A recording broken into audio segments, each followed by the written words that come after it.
Shalom Bapak Ibu Saudara yang terkasih di dalam nama Tuhan. Renungan firman Tuhan pada hari ini terambil di dalam Matius pasalnya yang ke-9 ayat 35 sampai 38. Demikian firman Tuhan. Demikianlah Yesus berkeliling ke semua kota dan desa. Ia mengajar dalam rumah-rumah ibadat dan memberitakan Injil kerajaan sorga serta melenyapkan segala penyakit dan kelemahan. Melihat orang banyak itu, tergeraklah hati Yesus oleh belas kasihan kepada mereka, karena mereka lelah dan terlantar seperti domba yang tidak bergembala. Maka katanya kepada murid-muridnya, "Tuaian memang banyak, tetapi pekerja sedikit. Karena itu mintalah kepada Tuan yang empunya tuaian, supaya ia mengirimkan pekerja-pekerja untuk tuaiannya itu." Saya memberikan judul adalah Menuai di Ladangnya Tuhan. Bapak Ibu Saudara yang terkasih dalam nama Tuhan, pada hari ini kita menerima pengajaran Tuhan kepada para muridnya, yaitu tentang penuaian jiwa-jiwa. Siapakah murid-muridnya itu? Yaitu kita yang sudah percaya kepada Tuhan. Di dalam ayat yang ke-37 Yesus berkata, tuaian memang banyak. Tuaian jiwa-jiwa itu memang banyak. Dan cara Tuhan melihat tuaian itu adalah tuaian yang sangat banyak dan besar. Jadi apa yang Tuhan perkatakan, itu juga yang harus kita perkatakan, bahwa tuaian itu banyak. Jangan kita berkata, mana jiwanya? Tidak ada jiwanya. Tetapi selalu perkatakan, tuaian itu banyak. Cara kita melihat harus seperti Tuhan melihat jiwa-jiwa. Di dalam ayat yang ke-36 dikatakan, melihat orang banyak itu, tergeraklah hati Yesus oleh belas kasihan kepada mereka. Bapak Ibu Saudara yang dikasih oleh Tuhan, kita harus memiliki belas kasihan kepada jiwa-jiwa terhilang. Mintalah roh belas kasihan mengalir di dalam hati kita, karena belas kasihan adalah alat yang digunakan dalam menuai jiwa-jiwa.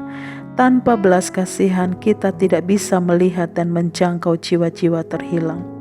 Hati yang digerakkan oleh belas kasihan ini sangat kita perlukan, sehingga kita bisa berkata seperti Yesaya berkata, "Ini aku Tuhan, utuslah aku."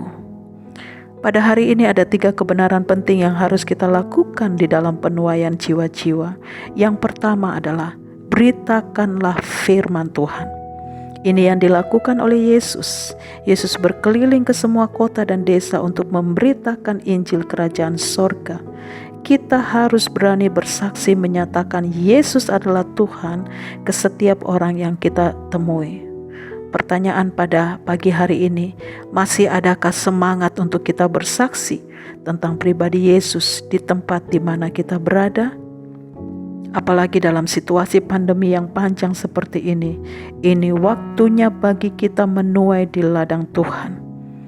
Hal yang kedua, masih di dalam ayat yang ke-35 adalah kita harus mengajarkan firman Tuhan. Setelah orang tersebut buka hati, percaya kepada Tuhan, kita bisa mengajak dia ke komsel, sehingga dia bertumbuh di dalam pengajaran firman Tuhan.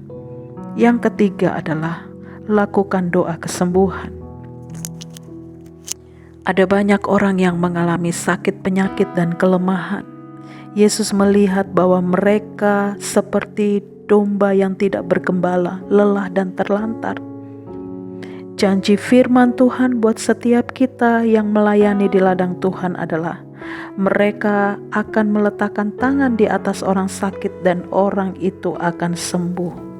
Bapak Ibu Saudara yang dikasih oleh Tuhan, pada hari ini, pada pagi hari ini, kita belajar dari pola Yesus dalam penjangkauan jiwa-jiwa. Saya sangat percaya ada sukacita, kekuatan baru, penghiburan, dan semangat yang menyala-nyala di dalam melihat jiwa-jiwa datang kepada Tuhan. Satu kerugian besar jika kita tidak menuai di ladang Tuhan, karena ada batas waktu yang Tuhan beri bagi setiap kita. Mari dengan iman kita perkatakan bahwa kita akan dipakai Tuhan di masa-masa ini untuk menjangkau jiwa. Dan mari bersama-sama kita katakan seperti Yesaya katakan, "Ini aku Tuhan, Utuslah aku menjadi penuai jiwa di ladang-Mu ya Tuhan. Kiranya kebenaran firman Tuhan ini meneguhkan setiap kita, dan Tuhan Yesus memberkati setiap kita. Amin.